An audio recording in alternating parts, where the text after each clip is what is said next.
sejahtera untuk kita semua. Saudara-saudari terkasih, hari ini Selasa 1 Maret 2022, Pekan Biasa ke-8.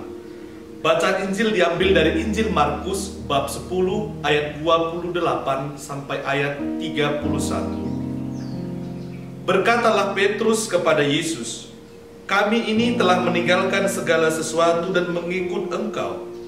Jawab Yesus, "Aku berkata kepadamu, sesungguhnya setiap orang yang karena aku dan karena Injil meninggalkan rumahnya, saudaranya laki-laki atau saudaranya perempuan, ibunya atau bapaknya, anak-anaknya atau ladangnya, orang itu sekarang pada masa ini juga akan menerima kembali 100 kali lipat rumah, saudara laki-laki, saudara perempuan, ibu, anak, dan ladang, sekalipun disertai berbagai penganiayaan, dan pada zaman yang akan datang, ia akan menerima hidup yang kekal. Tetapi banyak orang yang terdahulu akan menjadi yang terakhir, dan yang terakhir akan menjadi yang terdahulu." Demikianlah sabda Tuhan. Melayani Tuhan dalam diri sesama. Saudara-saudari terkasih, Yesus dalam Injil hari ini menjelaskan dengan baik bagaimana seharusnya kita hidup.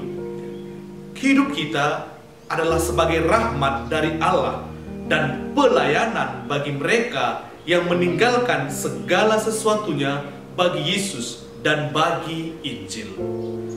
Sebagaimana Petrus, Rasul Yesus, meminta penjelasan dari Yesus bagaimana hidup dalam pelayanan dan rahmat.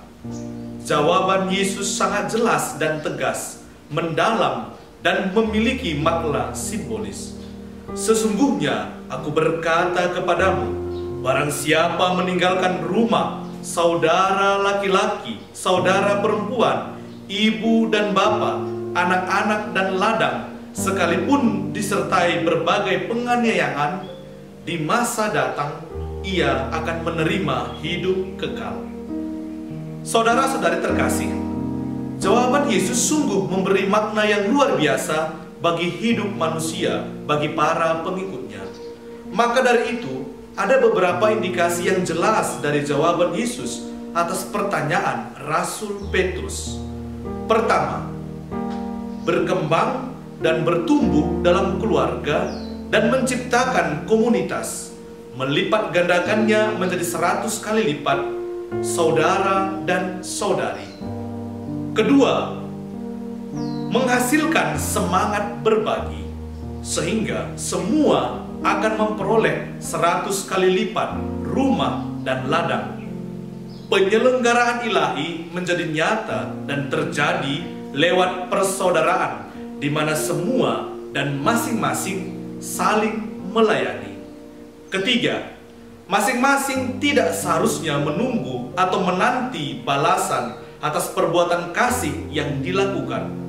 Malahan, yang diterima adalah penolakan dan penganiayaan, sebagaimana yang telah dialami oleh Yesus sendiri. Keempat, mereka akan mengalami penganiayaan di dunia ini, tetapi di masa mendatang akan memperoleh hidup kekal. Saudara-saudari terkasih, bagaimana dengan saya, Anda, dan kita semua menghidupi apa yang ditanyakan oleh Petrus dalam Injil hari ini? "Kami telah meninggalkan semua dan kami telah mengikuti Engkau." Saudara-saudari terkasih, benarkah kita telah meninggalkan segala sesuatu dan mengikuti Yesus? Ataukah kita lebih sering mencari Yesus untuk pemenuhan kebutuhan dan hasrat serta kepuasan kita?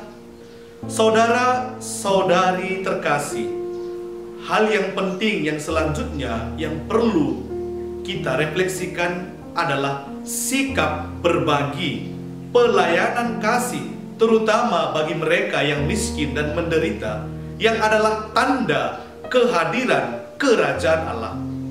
Bagaimana saya, Anda, dan kita semua mempraktekannya dalam hidup sehari-hari? Ataukah kita lebih suka dilayani, dikasihi, daripada melayani dan mengasihi saudara-saudari kita? Saudara-saudari terkasih, mari kita menyadari bahwa Allah telah memberikan semuanya untuk kita. Ia mengasihi kita tanpa batas lewat Yesus Kristus. Maka mari kita juga mengambil bagian kita masing-masing untuk melayani Tuhan dalam diri saudara-saudari di sekitar kita. Mari kita mulai dan terus-menerus mengikuti dan melayani Tuhan dalam perjalanan hidup harian kita. Tuhan akan menjamin pelayanan kita dan akan memberi ganjaran hidup di masa mendatang. Amin. Tuhan memberkati kita.